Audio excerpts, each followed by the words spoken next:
Assalamualaikum warahmatullahi wabarakatuh. Alhamdulillahirabbil alamin. Alhamdulillahilladzi ahyana ba'dama amatana wa ilaihi nusyur. Nahmaduhu nasykuru ala kulli ni'amihi. Asyhadu an la ilaha illallah wa asyhadu anna Muhammadan abduhu wa rasuluh. Sallallahu alaihi wa ala alihi wa sahbihi ajma'in. Alhamdulillah, segala puji bagi Allah yang telah menghidupkan kita kembali sesudah mematikan kita dalam tidur, dan kepada Allah lah tempat kembali kita. Dan subuh hari ini alhamdulillah kita dalam kondisi sehat, dipertemukan Allah di tempat yang mulia, di Masjid Baitul Haq. Bersama-sama kita ruku dan sujud salat. Mudah-mudahan ruku dan sujud kita bisa membentuk pribadi kita benar-benar pribadi yang tunduk dan taat kepada Allah. Itu sebetulnya simbol-simbol yang ada dalam sholat. Itu bukan hanya rutinitas ruku sujud tidak bermakna, itu nanti dikira orang kita senang. Jadi harus beda. Kemudian pada subuh hari ini kesempatan buat saya juga dipertemukan Allah oleh pengurus masjid, hormat saya. Tema yang kita bahas, tema yang kita perlu dalami adalah bekal hidup sebelum mati. Sebetulnya ini sangat sudah terbiasa. Kalau kita jujur, kita ngaji itu cukup banyak. Bahkan tidak sedikit orang yang ngaji ke sana kemari gitu belajar. Yang kurang itu mempraktekkan. Yang kurang itu mengamalkan. Nah, kalau tentang mati, hidup dan mati saya kira sudah tahu semua kita, sudah mengerti semua kita. Bahwa semua pasti akan mati, itu pasti. Yang kita tidak tahu kan kapan dan di mana kita mati. Tapi yang perlu kita yakini benar-benar bahwa hidup dan kehidupan ini milik Allah. Yang harus benar-benar kita ingat itu. Lillah, milik Allah. Ma fis samawati wal ardh, yang di langit maupun di bumi, termasuk yang memiliki diri kita. Jadi pada hakikatnya itu yang perlu dipahami baik-baik supaya kita tidak lupa, supaya kita tidak lengah, bahwa hidup ini milik Allah dan apa saja yang ada pada diri kita sebetulnya itu milik Allah. Kalimat itu juga sering kita ucapkan. Hanya sayang kalimat ini sering diucapkan ketika terjadi kematian. Padahal kalimatnya konteksnya inna lillah. Sesungguhnya kita, kami ini lillah. Lillah itu ya milik Allah. Wa inna ilaihi, dan sesungguhnya kami, kita ini ilaihi, kepadanya, raji'un, kembali. Roja, rujuk itu kembali. Rujuk juga sudah jadi bahasa populer. Rujuk itu kalau orang mari mufaraqah, pisah, cerai, kembali. Itu bahasa kita rujuk. Raji' itu orang yang kembali. Jadi hanya kepada Allah pula kita tepat kembali. Pada kajian-kajian maghrib belum pernah juga saya sampaikan. Ada 3 hal yang perlu kita ingat. 2 intinya. Pertama, waktu lahir. Kedua, kondisi mati. Kondisi lahir dan kondisi mati. Nah itu posisi kita sebenarnya itu. Lahir tidak punya apa-apa. Kan kalau siapapun kita, jabatan kita apa, gelar kita apapun, kalau ditanya waktu lahir sampean bisa apa, dia paling menjawab tidak tahu, tidak bisa apa-apa Pak. Kalau kok sampean tahu, sampean tidak bisa apa-apa, dia juga tidak tahu kan. Cuma lihat di sekitar kita ketika bayi lahir, anak lahir, tidak bisa apa-apa. Paling pinter ngapain Pak kira-kira? Syukur bisa nangis. Itu lahir tidak bisa nangis, dokter bingung kira-kira. Nah Allah juga sudah kasih tahu dalam Al-Quran. Luar biasa Al-Quran ini. Jujur Pak, Eman sampean dan saya kalau tidak memahami Al-Quran baik-baik dan mengamalkannya. Nah itu nanti bekal hidupnya di situ. Mengamalkan isi Al-Quran itu bekal hidup. Jadi Al-Quran yang diturunkan bulan Ramadan, nanti kan Ramadan, itu kan pedoman hidup. Pedoman untuk hidup itu apa? Ya untuk kalau nanti mati. Coba ada fase selanjutnya kehidupan yang sesungguhnya, akhirat. Itu pun kalau orang yakin. Sebab sampai hari ini di dunia ada orang yang tidak percaya adanya akhirat itu. Ada kufar ya. Tidak percaya sama sekali. Dalam kajian filsafat itu ada yang namanya materialisme, naturalisme dan seterusnya. Kalau saya belajar itu. Naturalisme itu semua sudah alami. Kejadian yang ada itu dia sudah alami gitu loh. Dia tidak percaya dia menciptakan. Kalau materialisme yang betul-betul ekstrim itu tidak ada yang ada kecuali yang kelihatan dan diraba. Tuhan tidak ada yang bisa diraba. Yang kelihatan ini, ya akhirat ya tidak ada.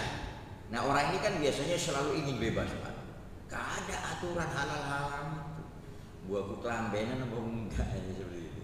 Itu yang orang bilang ateis akhirnya. Karena itu manusia di samping menggunakan pikir juga harus menggunakan zikir, otak dan hati. Kalau otak pure reason, hanya menggunakan pikiran murni, itu bisa tidak ketemu Tuhan Pak, tidak percaya. Tapi perlu hati, menimbang-nimbang itu. Nah itu mulai ada sentuhan iman.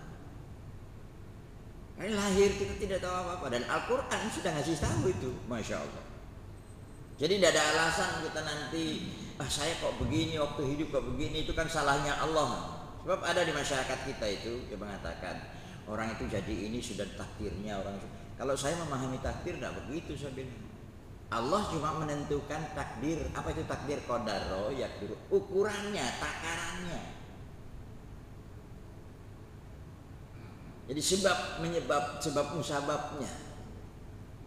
Orang mati sudah takdir Allah. Betul, ada sebabnya itu. Kalau sampai ada kereta api lewat, sampai sengaja nyebrang, jelas kereta api itu. Kalau orang lewat situ paling enggak putul sikilnya atau remek ya, kira-kira mati enggak Pak? Ayo siapa yang bilang kalau takdir Allah enggak menentukan enggak mati? Lewat coba. Takdirnya kalau kamu lewat begitu mati. Kelindes, hancur. Nah, jadi takdir itu aturan yang sudah ditetapkan Allah, tidak akan berubah. Inna kulla syai'in innallaha ala kulli syai'in qadir. Segala sesuatu itu ada takarannya ukuran. Kalau rambut yang dipotong insya Allah tidak mati kan gitu. Coba kalau leher yang dipotong mati, leher dijerut gantung mati, kecuali gantungnya di pohon lombok, lomboknya yang mati kan gitu. Itu semua ada. Termasuk orang bisa kaya, orang bisa miskin. Wis nasibku ngene wis takdir Allah, ya salah sampean. Kalau begitu nyalakan Allah. Jangan menyalahkan Allah. Nanti saya masuk surga neraka tergantung Allah. Nanti jadi maling wis nasibku takdirku celaka sekali. Ada kan ada riwayat begini loh, cerita kosong masalah itu. Nasib. Kenapa kamu mencuri? Ini sudah takdir Allah. Takdir saya begini.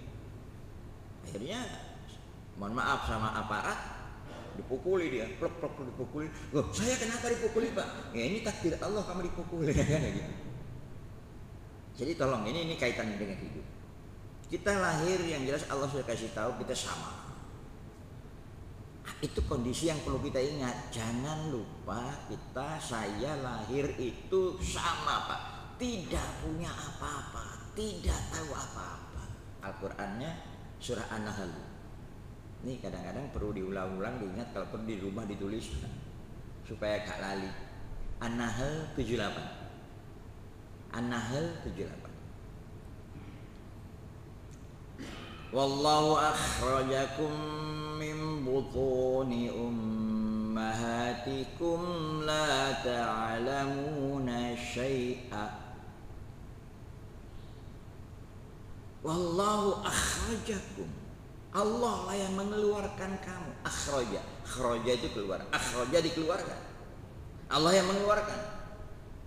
Allah yang mengeluarkan kamu min dari butun. Butun itu perut, batan itu perut. Tapi kalau jamak butun. Allah lah yang telah mengeluarkan kamu dari perut-perut.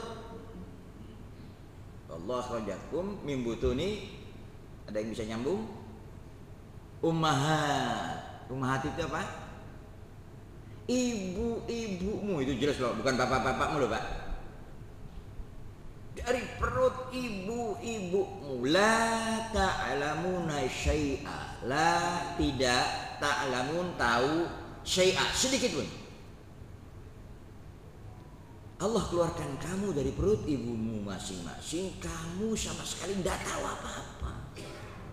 Ini orang sering lupa. Ini saya sering bilang kita ini sangat lemah Pak.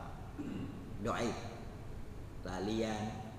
Apalagi kalau sudah enak pengen terus sampai lali mati.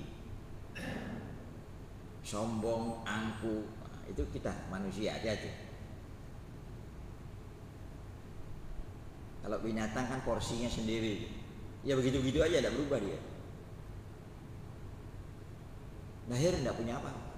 Saya ingat ada kata-kata, mudah-mudahan saya tidak salah ini, saya kutip kata beliau almarhum rahimahullah, mendiang Gus Dur. Orang lahir itu tangannya menggenggam. Ini ibu yang paling hafal ini.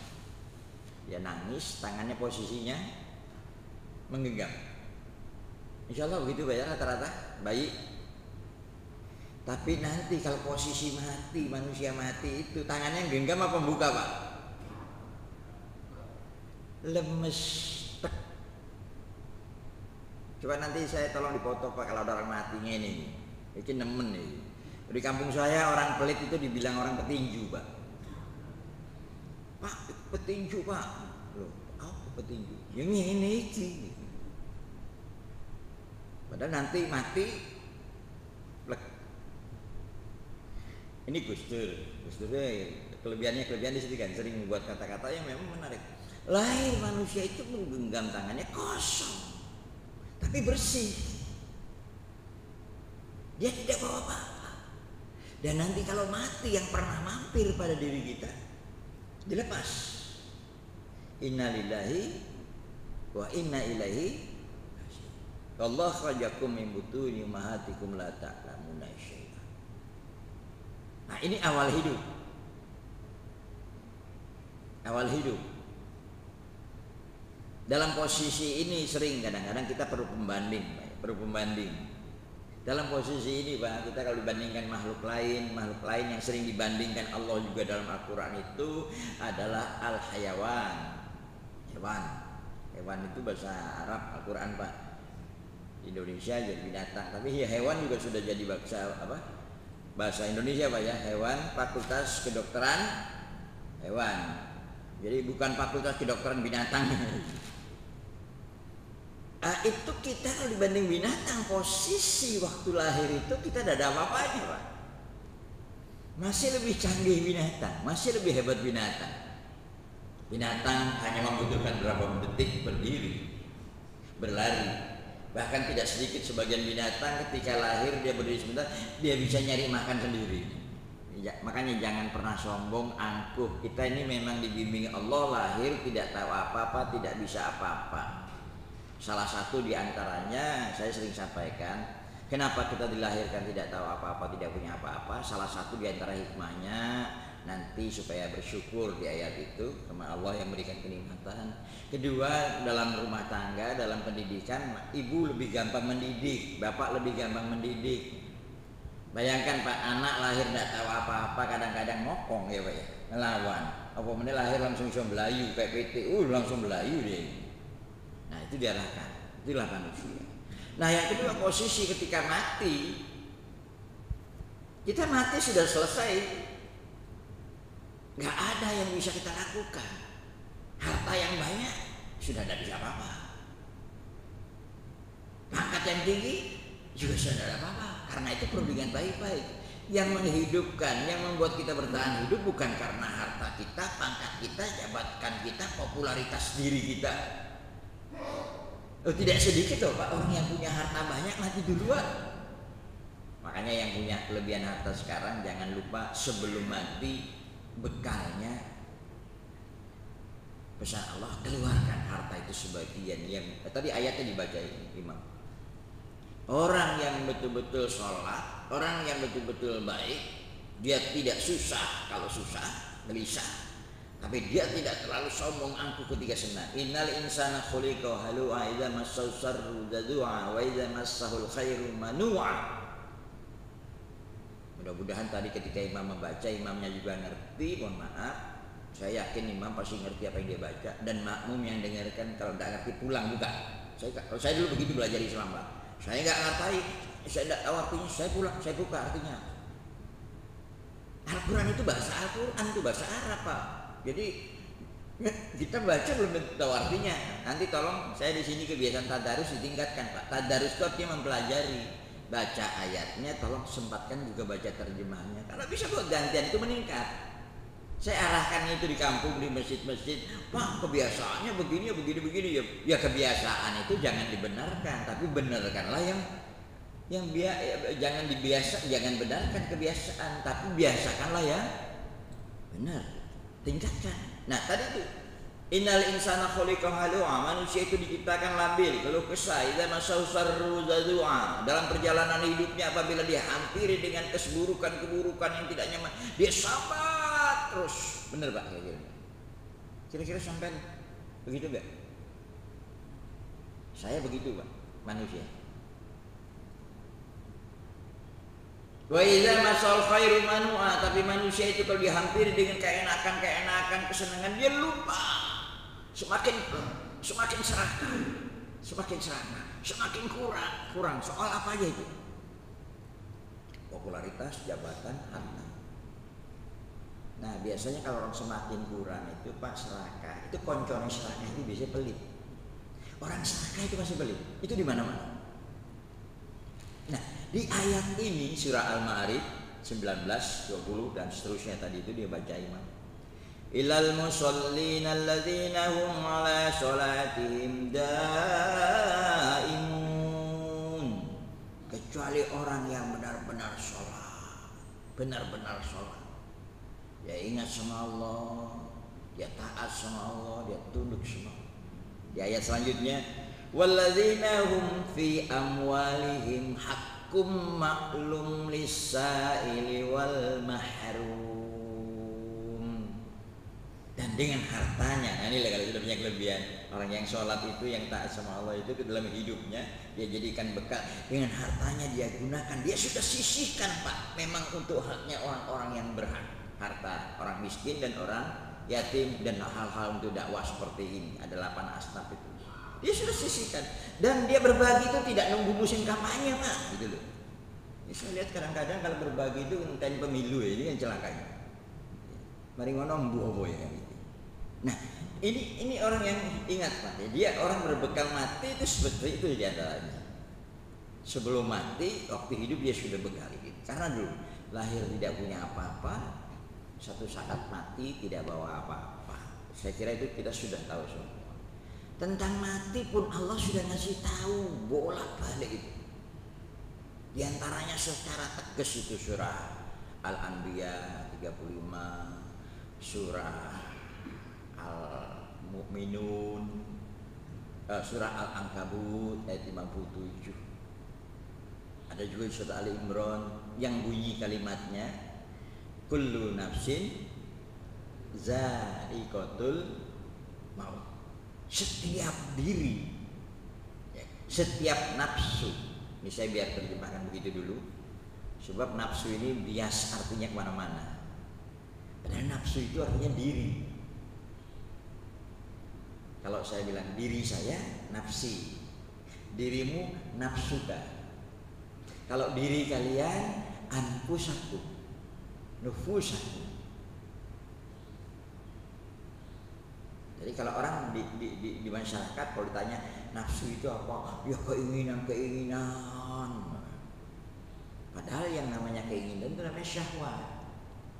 Nah, digandeng kalau dalam Al-Quran nafsu syahwat.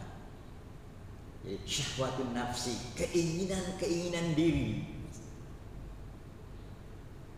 Sebaliknya, dorongan melakukan keburukan-keburukan yang bisa merusak dan menghancurkan itu namanya al-hawa. Hawa. Nah, nanti itu kan digembleng bulan Ramadan, Pak.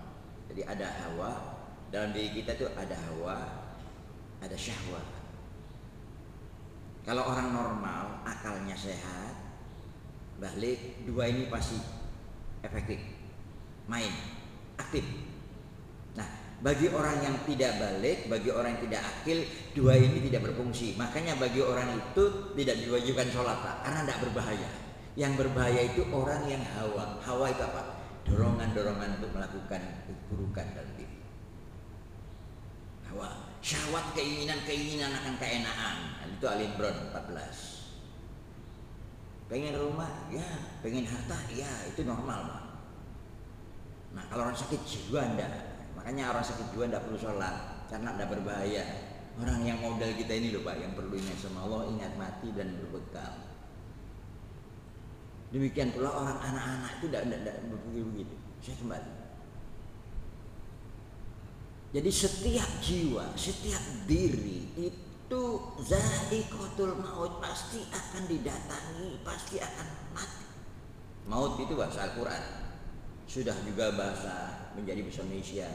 Biasanya kan awas maut. Padahal itu bahasa Al-Quran. Jadi mata yamutu mautan, jadi mayit. Kullu nafsin za'iqatul maut. Setiap yang berjiwa pasti akan mati. Setiap diri pasti akan mati. Siapapun dia. Karena itu tidak sedikit kan, Pak, orang yang kadang-kadang kalau kita bicara mati ini kadang-kadang yang tidak kedengeran, sakitnya mati mendadak ada. Ada yang sakit sudah lama terbaring di rumah sakit, masuk keluar si urip. Ada nggak, Pak? Ada yang tidak kedengaran sakitnya tebal. Nah, kita hanya berharap, berdoa, memohon kepada Allah. Saya juga begitu, Pak. Ya Allah, kalau Engkau beri saya panjang umur, beri umur yang barokah. Boleh berdoa, boleh panjang umur, bermanfaat. Dan ya Allah, kalau suatu saat sudah waktunya saya wafat, mati, wafatkanlah saya bersama orang-orang yang taat. Itu doanya ada. Wa tawaffana ma'al abrar.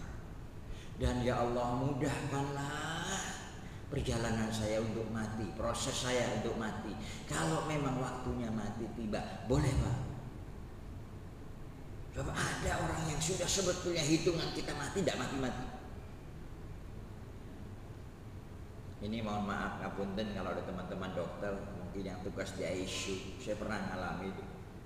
Mertua saya sendiri, saya bilang udah tua, gak usah masukkan ICU lah, kesian, biar kumpul sama orang tua. Tapi ada cucu yang ya Pak, masukkan. Setelah lihat biayanya banyak, keluarkan aja Pak. Loh, gak iso saya naik itu. Nah, ketika saya minta keluarkan, dokter yang juga kenal sama saya di bagian ICU di salah satu rumah sakit, wah, gak bisa Ustaz. Itu kalau saya cabut alatnya langsung off. Wah, saya bercanda tapi serius, Pak. Loh, kalau gitu mati di tangan dokter ya? Gitu, Pak. Loh, ya enggak juga lah. Buktinya kalau alatnya sampai cabut, mati. Kalau gitu mati di tangan dokter ya? Ya enggak juga, Ustaz. Akhirnya begini, ini ya Ustaz, nanti kalau ininya agak naik, nanti saya beritahu sampai. Gitu loh. Ya betul agak naik, saya diberitahu bisa dikeluarkan Ustaz. Tapi yang namanya cucunya tadi kepikiran biaya gede, tapi setelah keluar apanya itu sekarang itu BPJS ya Pak ya, nggak jadi dikeluarkan Pak. Udah ada penanganan ya sudah. Tapi ya begitu juga Pak, malamnya meninggal. Itu umur 90. Tapi nggak lama. Ada saya perhatikan orang itu bolak-balik sakit. Nah kita mohon Pak sama Allah bisa Tuhan masih hidup ini, ya Allah beri saya panjang umur, sehat, kuat, dan jangan lupa bermanfaat. Berdoa waktu sujud boleh. Dan ya Allah, kalau satu saat waktu saya wafat, meninggal sudah sampai, berdoa sama Allah, ya Allah, wafatkanlah saya bersama orang-orang yang taat dan jadikanlah proses kematian saya itu lancar, mudah. Ojo, jangan sampai apa? Orang bilang nyendat-nyendat sakaratul maut. Loh, makanya apa? Jangan dikira mati itu gampang. Kayak gampang. Tapi proses normalnya itu udah gampang. Tapi saya yakin kalau selama hidup kita ini kita tidak bermasalah, tidak bikin masalah, dan sebelum mati kita sudah taubat betul-betul, baik itu sholat kita iya, infak kita iya, mal kita iya, tidak angkur, insya Allah prosesnya gampang. Karena itu kalau ditanya kita bekal apa yang terbaik untuk sebelum kematian datang, kalau dalam Al-Quran kan banyak isyarat. Al-Quran itu pedoman hidup, diturunkan bulan Ramadan, hudal linnas. Jadi hidup ini paling baik pedomannya ya Al-Quran, sudah nggak ada lagi. Diterjemahkan di berbagai macam, mungkin di bidang kesenian, di bidang kemasyarakatan, muaranya induknya Al-Quran. Termasuk Pancasila itu kan tidak sedikit Pak, sumbernya memang dari Al-Quran.